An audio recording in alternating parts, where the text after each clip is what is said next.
হযরত আদম আলাইহিসসালামের আগে পৃথিবীতে কারা ছিল? কোরআনে, হাদিসে ও প্রাচীন ইসলামী তাফসিরে এই প্রশ্নের রয়েছে গভীর রহস্য। আজ আমরা ধাপে ধাপে জানব সেই ইতিহাস। যখন মানুষ ছিল না, তখনও পৃথিবীতে ছিল প্রাণ, আলো, অন্ধকার এবং সংঘর্ষ। আল্লাহ তাআলা নিজেই বলেন, আমি আকাশমণ্ডলী ও পৃথিবী এবং এর ভিতরে যা কিছু আছে সব কিছুই সৃষ্টি করেছি 6 দিনে। সূরা কাফ আয়াত 38। এই আয়াত থেকে বোঝা যায় আদম আলাইহিসসালামের আগে পৃথিবী তৈরি হয়েছিল, কিন্তু তখন কেউ ছিল না মানুষ রূপে। পৃথিবী তখন ছিল আগুনে ভরা, ধোঁয়ায় আচ্ছন্ন। আল্লাহ তাআলা পৃথিবী ও আকাশকে একত্রিত অবস্থা থেকে আলাদা করে দিলেন। অতঃপর জীবন সৃষ্টির জন্য পরিবেশ তৈরি করলেন। অতঃপর আল্লাহ তাআলা জিন জাতিকে সৃষ্টি করেন, যারা মানুষের অনেক আগে থেকে ছিল এই দুনিয়ায়। আল্লাহ বলেন, আমি মানুষকে সৃষ্টি করেছি মাটি থেকে, আর জিনকে সৃষ্টি করেছি আগুনের শিখা থেকে। সূরা আর রহমান আয়াত 14 থেকে 15। তাফসির ইবনে কাসিরে বর্ণিত আছে, আদম আলাইহিসসালামের প্রায় 2000 বছর আগে আল্লাহ তাআলা জিন জাতিকে সৃষ্টি করেছিলেন। তারা ছিল এক আশ্চর্য সৃষ্টি। তাদের দেহ আগুনের মতো হালকা। তারা দেখতে পারত মানুষকে, কিন্তু মানুষ তাদেরকে দেখতে পারে না। তারা ছিল স্বাধীন ইচ্ছাশক্তির অধিকারী, অর্থাৎ তারা চাইলে ভালো কাজ করত, আবার চাইলে মন্দ কাজ করত, ঠিক মানুষের মতোই। তাদের মধ্যেও আছে ভালো, পাপী, রাজা, সৈন্য ও সাধারণ জনতা। প্রথমে আল্লাহর অনুগত্য করত, ইবাদত করত, সেজদা করত, আল্লাহর নাম স্মরণ করত। কিন্তু সময়ের সঙ্গে সঙ্গে তাদের মধ্যে অহংকার, হিংসা ও যুদ্ধ শুরু হয়। তারা পাহাড়ে, সমুদ্রে, বনভূমিতে রাজত্ব গড়ে তোলে।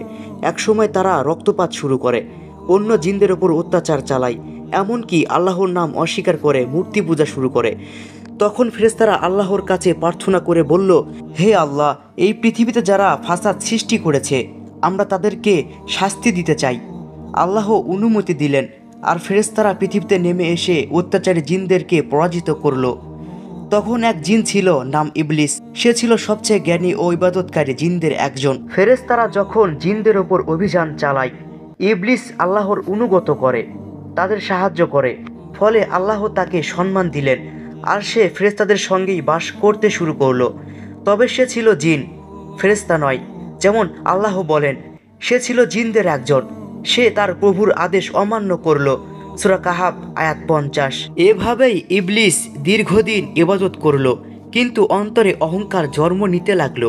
জিনদের পরাজয়ের পর একটা সময় পৃথিবী নিস্তব্ধ, ধূসর হয়ে পড়ে। তখন আগ্নেয়গিরি, ধোঁয়া ও গ্যাসে ভরা এক বন পৃথিবী। আল্লাহ সেই পৃথিবীকে মানুষের বসবাসের জন্য উপযোগী করে তৈরি করে তোলেন। তাফসিরে বলা হয়, আল্লাহ তখন পৃথিবীকে সাজালেন, পর্বত স্থাপন করলেন, নদী প্রবাহিত করলেন এবং মাটি ও বায়ুতে ভারসাম্য আনলেন। আল্লাহ তখন ফেরেশতাদেরকে বললেন, আমি পৃথিবীতে একজন খলিফা সৃষ্টি করব। সূরা আল বাকারা আয়াত 30। ফেরেশতারা অবাক হয়ে বলল, আপনি কি এমন কাউকে সৃষ্টি করবেন যে সেখানে ফাসাদ করবে ও রক্তপাত করবে? আল্লাহ বললেন, আমি যা জানি তোমরা তা জানো না। ফেরেশতারা এই কথা এই জন্যই বলেছিল, কেননা জিনেরা পৃথিবীতে রক্তপাত ঘটিয়েছিল। এভাবেই আল্লাহ ঘোষণা করলেন এক নতুন সৃষ্টির আগমন, আদম আলাইহিসসালাম। আল্লাহ তাআলা মাটির বিভিন্ন রং সংগ্রহ করলেন, কালো, লাল, বাদামি, সাদা। এই কারণেই মানুষের রং বিভিন্ন রকমের হয়। আল্লাহ সেই মাটি দিয়ে আদম আলাইহিসসালামের রূপ তৈরি করলেন, আর তাতে প্রাণ দিলেন। যখন আদম আলাইহিসসালাম জীবিত হয়ে উঠলেন, তখন আল্লাহ তাআলা ফেরেশতাদেরকে বললেন, তোমরা আদমকে সেজদা করো। সব ফেরেশতা আদম আলাইহিসসালামকে সেজদা করলো, কিন্তু ইবলিস বলল, আমি আগুন থেকে সৃষ্টি, আর সে মাটি থেকে, তাই আমি উত্তম।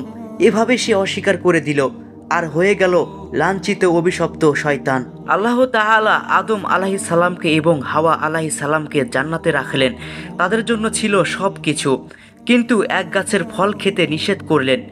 ইবলিস এসে ধোঁকা দিল, বলল, তোমরা যদি এই গাছের ফল খাও তাহলে কখনো মরবে না, আর জান্নাতে থাকবে চিরকাল। তারা ভুল করে খেয়ে ফেলল। তখন আল্লাহ বললেন, তোমরা নেমে যাও পৃথিবীতে, তোমাদের জন্য সেখানে নির্দিষ্ট সময় পর্যন্ত জীবন থাকবে। সূরা আল বাকারা আয়াত 36। এভাবেই মানব জাতির সূচনা হলো পৃথিবীতে। আদম আলাইহিসসালামের আগে জিনেরা ফাসাদ করেছিল, কিন্তু আদম আলাইহিসসালাম এলেন জ্ঞান ও হেদায়েতের প্রতিনিধি হয়ে। আল্লাহ তাকে শিখালেন জ্ঞান, নাম ও প্রজ্ঞা। মানব জাতিকে দিলেন বিবেক, শিক্ষা ও দায়িত্ব। প্রিয় দর্শক, এই ঘটনার মধ্যে আছে আমাদের জন্য বিশাল শিক্ষা। যে জাতি আল্লাহর অবাধ্য হয় তাকে আল্লাহ ধ্বংস করে দেন, আর অহংকার যার অন্তরে আছে সে শয়তানের পথ ধরে, আর যে আল্লাহর আদেশ মানে সে হয় প্রতিনিধি। আল্লাহ মানুষকে সৃষ্টি করেছেন সবচেয়ে সুন্দরভাবে, যেন আমরা চিন্তা করি, শিখি এবং তার পথে চলি। আজ আমরা যদি ভুলে যাই আল্লাহকে, তবে আমরাও সেই আগের জাতির মতো ধ্বংস হব। প্রিয় দর্শক, আপনি যদি ইসলামিক ভিডিও দেখতে ভালোবাসেন, ইসলামকে জানতে ভালোবাসেন, তাহলে অবশ্যই চ্যানেলটাকে সাবস্ক্রাইব করবেন, ভিডিওতে একটা লাইক দিবেন, শেয়ার করবেন, অন্যকে দেখার সুযোগ করে দিবেন। সবাই ভালো থাকবেন। আবার দেখা হবে নতুন আর একটা ভিডিও নিয়ে, ইনশাআল্লাহ।